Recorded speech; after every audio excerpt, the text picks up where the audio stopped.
Little 9-year-old me decided the rest of my life was going to be dedicated to knowing way too much and investing way too much time into Survivor. And with a clean decade plus under my belt, cramming as much Survivor into my head, I'm bound to have some opinions that don't exactly hold up well with the general consensus. Everyone watches the show under a different lens, and I'm here to fully expose myself, give you guys some of my most controversial takes out there, going through the 44 finished seasons of Survivor and dropping a hot take into the fire pit we call YouTube and see how big of a flame I'm going to create. It's a real simple process. I'm not here to stall you at all. Let me dive in to my personal spicy takes from every single season of Survivor. Survivor Borneo, I think Sue's final tribal council speech is a bit overrated.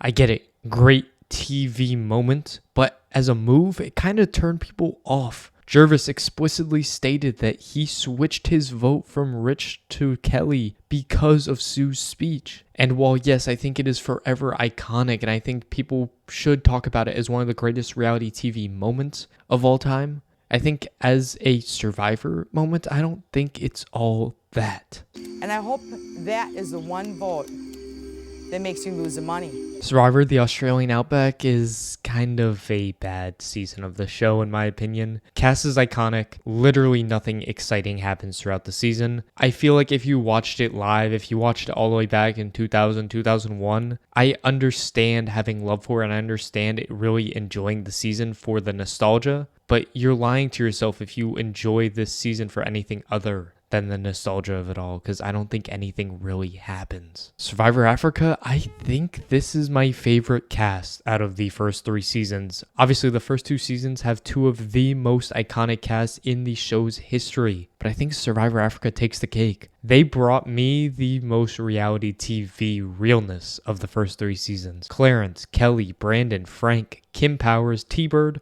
Tom, Lex, and Ethan, all of them brought it to me. And even pre-merge boots like Linda and Silas gave me at least something here. I do think that this cast just has that it factor to me that I enjoyed watching more than I enjoyed watching the Borneo cast or the Australian Outback cast, despite how iconic they are. Survivor Marquesas Vecepia is still underrated. Now, I know what you're going to say. She's always called underrated. I get it.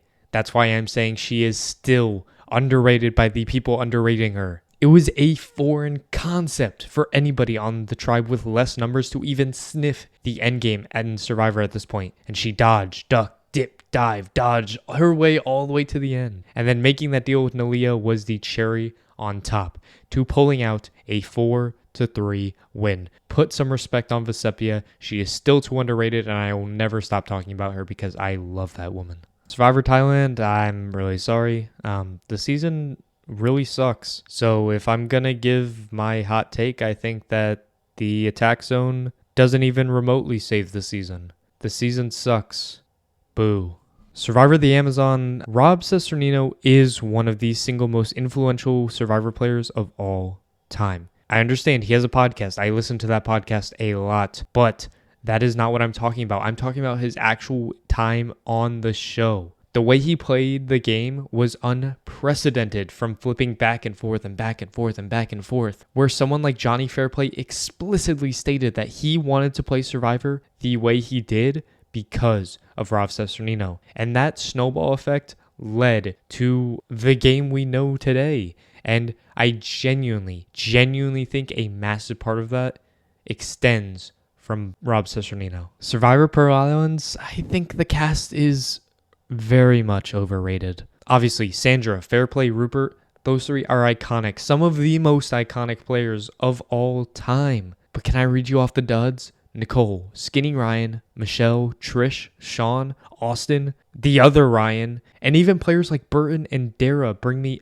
honestly, nothing of value, despite both of them being 5th place and 4th place respectively. Now, I understand it's a beloved season. I love the season too. But to talk up this cast like it's an all-timer when I think it has a few great players and a lot of duds is doing it too much justice. Survivor All-Stars, I think this is the worst returning player season. Not only is it a complete slog to sit through the entire time, most of the cast is extremely unlikable here, and there's a lot of nasty behavior. Some of the most icky moments on the entire show, that Sue moment is just very uncomfortable to watch, and it's not a good television moment. It's really, really bad, and as much as people will hate on other returning player seasons that I'm obviously going to get to, I think this is the worst that it gets. Survivor Vanuatu, Chris Doherty's win is one of the greatest stories in Survivor history. He's stuck in an endgame where the men have been picked off one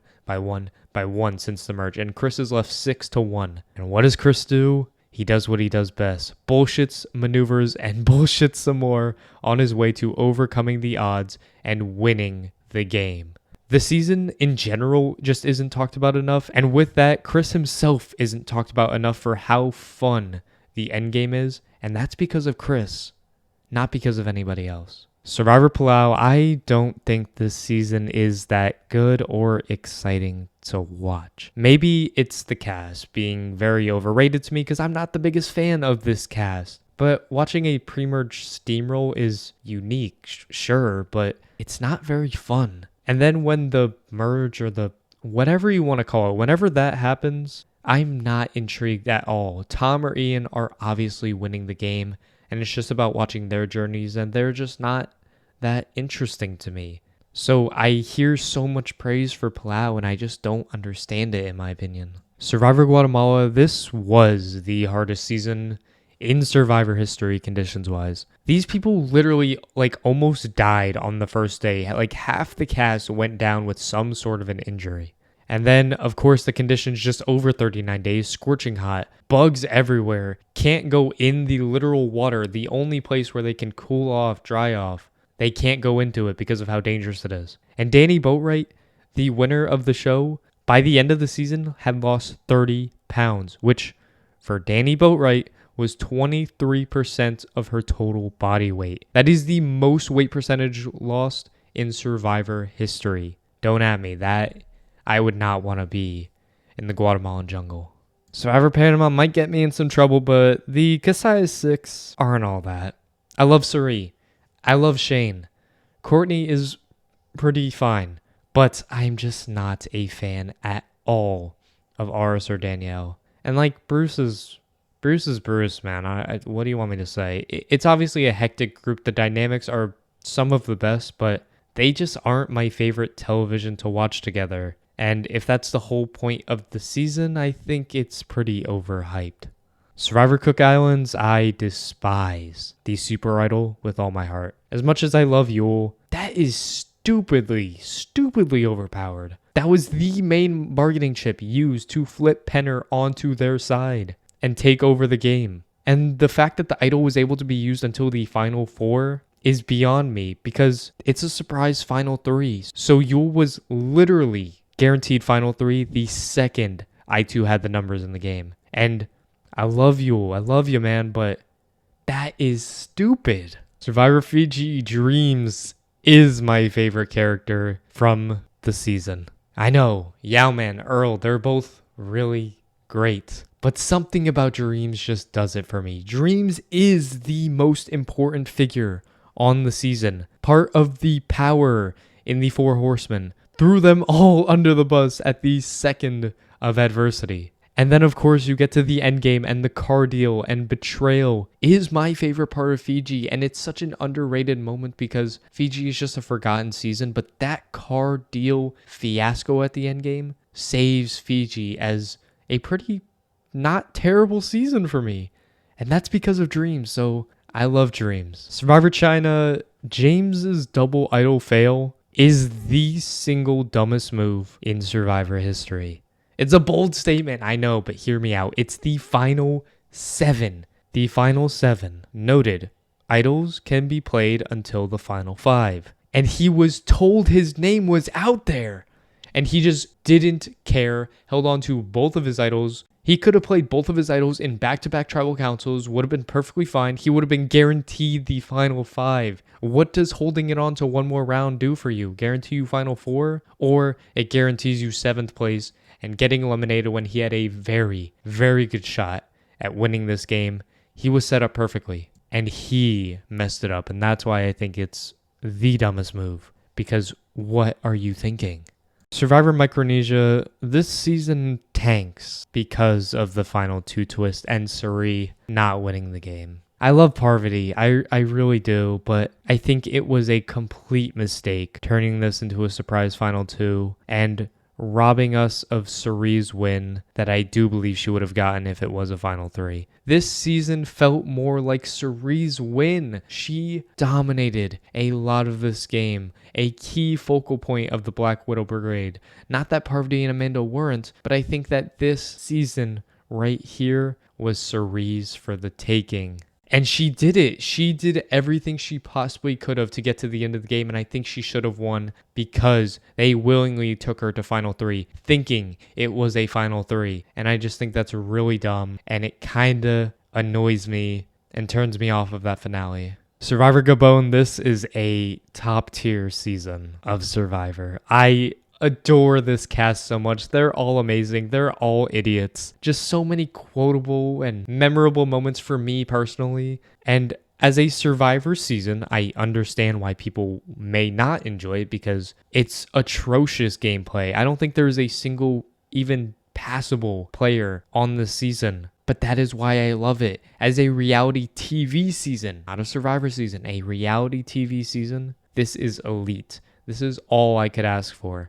And I could watch this season over and over again and never get bored. On the flip side, for Survivor Tocantins, I think this is a very overrated season of the show. Unlike Gabon, I don't think this cast is all that at all. Everyone booted in the pre-merge doesn't really give me much of anything. They're kind of all duds. And then the best people for drama were all voted out right as the merge hit. Brandon, Tyson, Sierra, back to back to back. That tragic for the boot order. And everyone talks about JT and Steven as their storyline, the nerdy and country kid kind of combining, making the final 2. It's fine. Nothing special. I'm not like dying to watch the JT and Steven storyline. I don't really care. Survivor Samoa, love him or hate him, this season is better because Russell Hantz dominated the screen time. I completely understand the complaint of knowing absolutely nothing about anybody else on this cast, especially the eventual winner of the season. However, the season told the story of why Russell lost, not why Natalie won. And I do think that is better, and it tells a better story for going all in on Russell, despite how much he's hated, despite how much you may not like him as a person. It's one of the most unique seasons in Survivor history, and I think that's a good thing in the scenario. I wouldn't change it at all. Survivor Heroes versus Villains. The Heroes tribe is honestly one of the most disappointing tribes in Survivor history for me, and I really don't think anybody from that tribe comes out looking better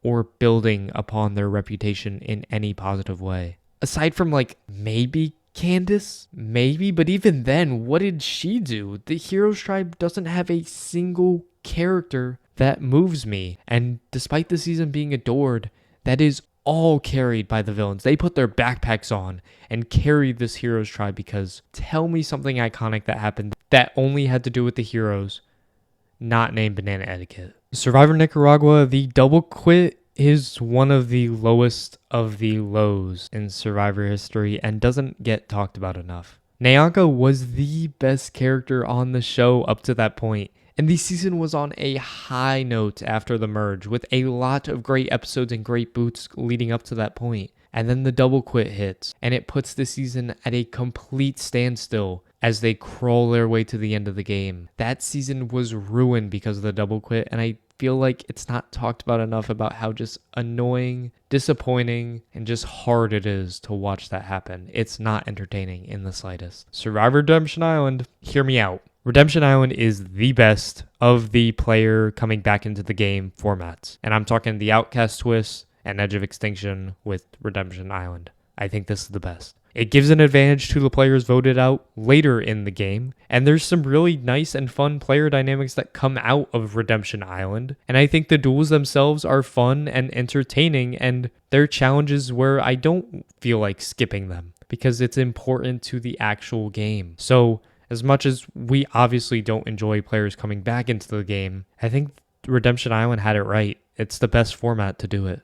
Survivor South Pacific, Brandon Hance is fascinating to watch, and I think he was a very justified candidate to return in Caramoan. The entire season, this man was facing an internal battle with himself, and that is in great part due to his relationship with Russell. He didn't want to be pinned as a Hance who was evil, who did all this nasty stuff. And I think that's so interesting to watch, and it's one of my favorite parts of South Pacific. Aside from Sophie and Coach, I enjoyed Brandon the most out of the entire cast, honestly. Caramoan has some crazy picks for the quote-unquote favorites tribe. I don't think Brandon is one of them. Survivor One World, the One World twist is really good. Two tribes living on the same beach is a fun dynamic that never fails to bring us drama.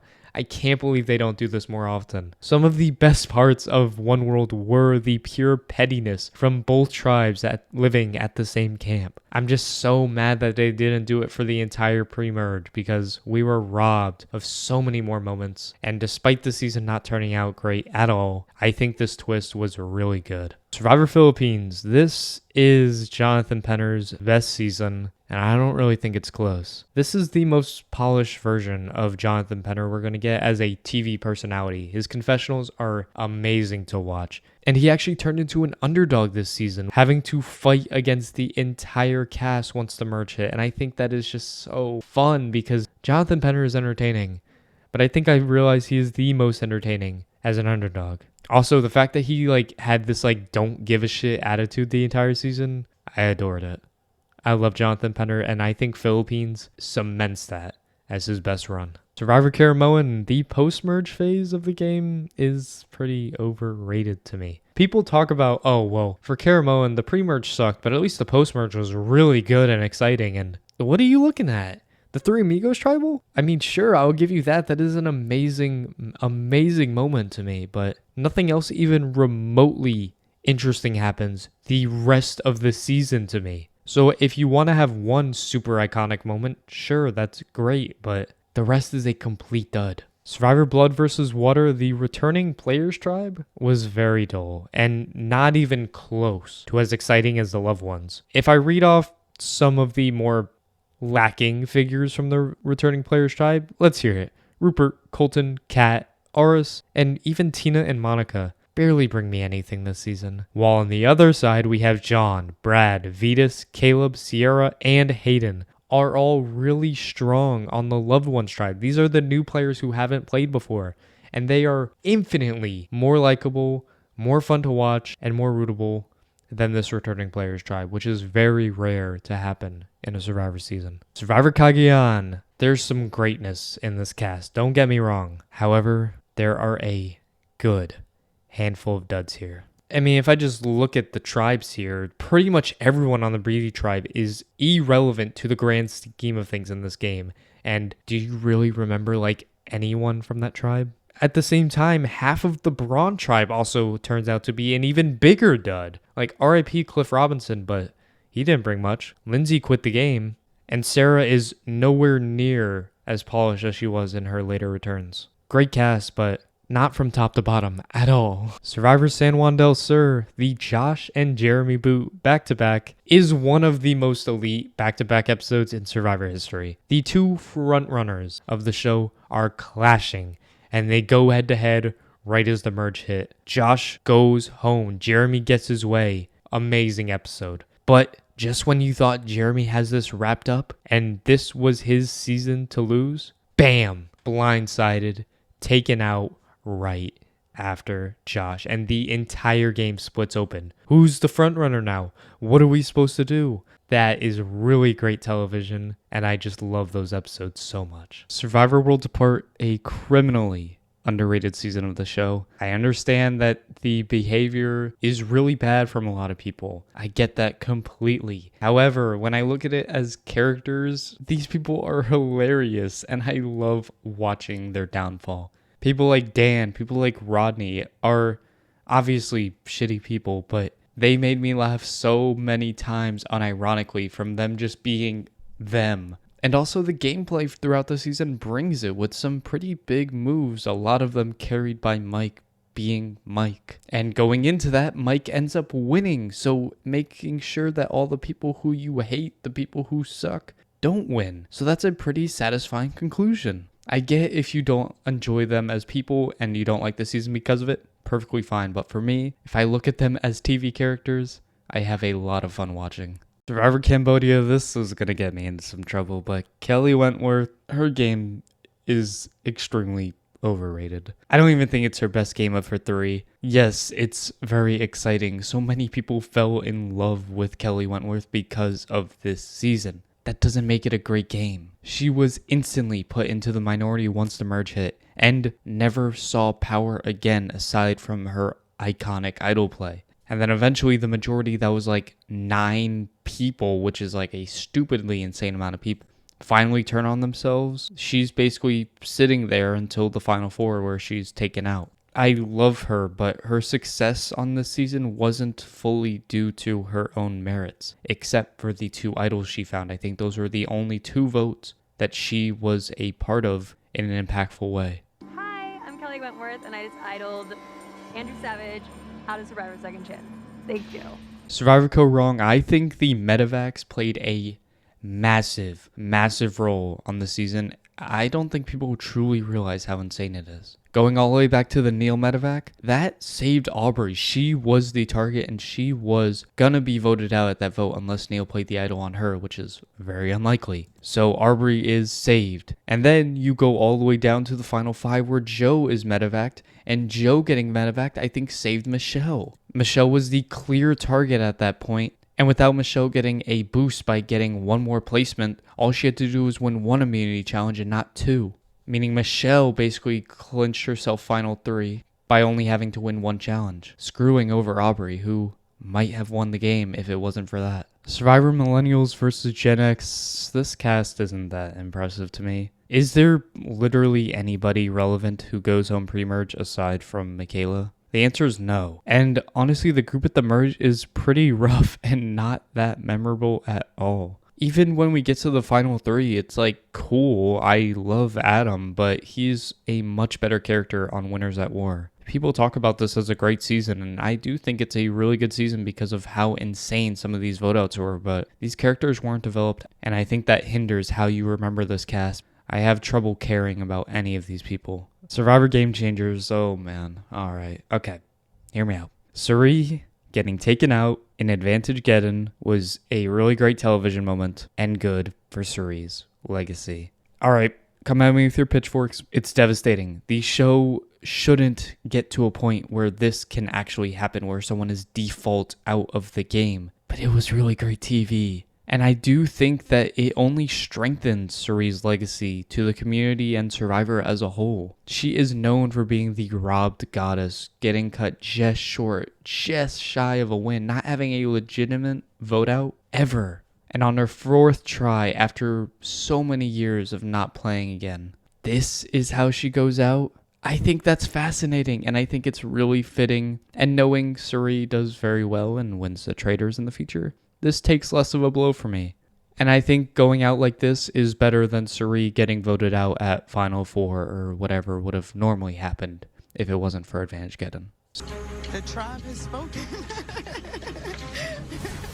Survivor Heroes versus Healers versus Hustlers. You may hate Ben a lot, but he makes that endgame what it is, and that is the most exciting part of the season. Think about it. What is the best part of HHH? It's the endgame. Ben versus the world. And love him or hate him, he absolutely makes a meal out of these people. Amazing television with his antics, and absolutely carries this season. The merge up to that point was meh, kind of fine, but when Ben's Spock is blown up and he survives round after round after round after round to get to the end, that's really exciting television. I don't really care for Ben that much, but I can admit that that is great television, and people hate on Ben way too much. Survivor Ghost Island, the first half of Ghost Island, actually isn't that bad, and if I'm being honest, it's pretty good. A great premiere episode. The Morgan blindside is really fun right after that. Don't trust the cute blonde. Brandon getting voted out with Michael's idle antics. And then the downfall of Bradley all in just the pre-merge is really exciting. And if I can, I'm going to include the merge vote where Chris Noble gets voted out, where he had an idol that he could only use at the next 2 tribal councils, knowing that it's either him or Dominic getting voted out. That is peak Chris Noble, and I think that is an exciting season if you just look at those stretch of episodes. Just don't talk about the rest of it. Survivor David vs. Goliath. Mike White is the winner of David vs. Goliath. He has the crown. I refuse to believe any other outcome. I genuinely believe Nick won that season at that time because of the theme. Don't care who asked. It's because he was a David going up against 2 Goliaths, and that is why he won the game. Also, fuck Nick Wilson, and I said that shit. Survivor Edge of Extinction. The season is overhated by a long shot, and is actually a better season because Chris won. It was a fun season up to that point, but a complete mess after the merge. It was the Rick Devon show, and nobody else even got a slimmer of a chance. And once the finale hit, everyone knows Rick is going to win. I mean, it was the most obvious shoo-in pick to win of all time. However, Chris comes back, and that turns it into the single most unpredictable ending in Survivor history. And I think that's a good thing. Hear me out. You're either getting a Chris win, who was voted out, which people hate on, or a Devon's win, who was also voting out. Stop complaining so much about Chris getting the win just because he came back late into the game. He made some of the biggest moves of the season in the few rounds that he was in for. And I think he absolutely deserved the win, and I think it makes the season better because of it. Survivor Island of the Idols has an absolutely electric finale of the show. The best episode of the season and one of the best finales of all time. This is the only episode without He Who Shall Not Be Named, and I think it is not a coincidence that the only episode without that man in it is a great episode of Survivor. People don't really talk about this finale because of just the overall atmosphere that the season brings, and that really sucks because I think it's really great. Dean versus Tommy in the Idol Hunt is one of my favorite scenes in Survivor, period. Nora and her final 4 antics are just insane. What is she doing? I don't know, and I don't really care. I love it. And the final tribal council is really fun with Dean and Tommy going back and forth. Dean's rise, Dean's fall, the rain, just all of it. I think it's a really fun episode of the show, and people don't talk about it enough because of the season as a whole. Survivor Winners at War, Edge of Extinction worked. I'm very glad it was there. There are some really great moments all coming from the Edge of Extinction. Tyson and the peanut butter, Boston Rob and his little token search, and then Ethan, his entire journey on the Edge was so much fun to watch. And just the general idea of being able to watch all of these winners, aside from Sandra, for the entire season. And this would have been and will be the last time we will see most of these guys ever play again. I would much rather be able to watch someone like Boston Rob the entire season instead of like the 6 episodes he was on the actual season. So I think it was great. I don't want Edge of Extinction all the time, obviously, but for Winners at War, it worked. Survivor 41 is entirely overhated. I think it's better than Survivor 42. Obviously, the big qualms that people have with the season, the editing, and especially the editing of Erica, is questionable, but there's still a winner's edit there. It's just not the traditional winner edit that most people are used to seeing. And I think there's just some exciting gameplay, exciting tribal councils, exciting just everything going on this season. The pre-merge is probably my favorite. The merge vote is absolutely elite. The Shan vote is absolutely elite. And I think people just don't really give this season a chance because of their stigma on the new era, and this was the one that started it. I enjoyed Survivor 41. Survivor 42, everybody talks about how great the Taku tribe is, but Vati was by far my favorite tribe. Into Taku, they're fine. I'm not a big Jonathan and Lindsay fan though, and Jackson and Mariah are there for 2 episodes. And then obviously Marianne and Omar are great, but that's literally only 2 out of 6 of that tribe that get a pass from me. On the other hand, Vati was a complete mess in the pre-merge. Daniel versus Chanel, Hive and Lydia are constant moods. Mike is just Mike. And Jenny was voted out in an insane tribal council. The best tribal council of the season was that Vati tribe. I think they don't get enough credit for how much fun they were to watch and being a complete train wreck. Survivor 43, Gabler winning the show made the season. And conclusion, better. I was getting kind of bored at the tail end of 43. I kind of knew that Jesse wasn't winning the game, and I also knew Carla wasn't winning the game. So my conclusion from there was that Cassidy was winning the game, which is fine, but not that exciting when I know who's going to win from a long time ago. And then say what you want about Gabler, but when we get to the end, Gabler wins 7-1 was shocking. Makes for really great television at the same time. Probably my favorite part of the season. I get it. I don't really care for Gabler as a person outside of the show, but in the show, this was not what I was expecting, and that's something I look for in great seasons and great endings, is something I wasn't expecting. And this was it. And we'll finish it off with Survivor 44. I do think this is the worst season, gameplay-wise, of the new era. The biggest issue I have here is the story of the Tika 3 is obviously great, but based on their numbers going into the merge, I was ready for insanity. If we were going to get Jam Jam and Carolyn making the endgame, which I had a feeling they were, something crazy was going to happen for that to occur. And I was ready to watch. I was seated waiting episode after episode after episode for that crazy vote, that crazy blindside, whatever it was that pushed Jam Jam and Carolyn to the end. But nothing happened. It was actually a Tika 3 steamroll with no true bumps until the final 4. And I'm so disappointed by that. I don't think anybody outside of the Tika 3 played well because they played the Tika 3's game. They actively let those 3 make it to the end, get the numbers, and just walk out of there guaranteeing one of them was winning the game. And that kind of sucks because I was ready for something insane to happen. That'll do it. 44 Survivor hot takes of mine for the internet to point and laugh at me for. Stay tuned for my Survivor Season 45 review if you want a hot take from this current season of the show going on. However, aside from that, same old for me. It's busy times for reality TV still, and I'm doing everything I can to catch up to the pack. Those of you who are at the end of this video are always the real ones. Lots of love, and I'll see you when I see ya. Bye-bye.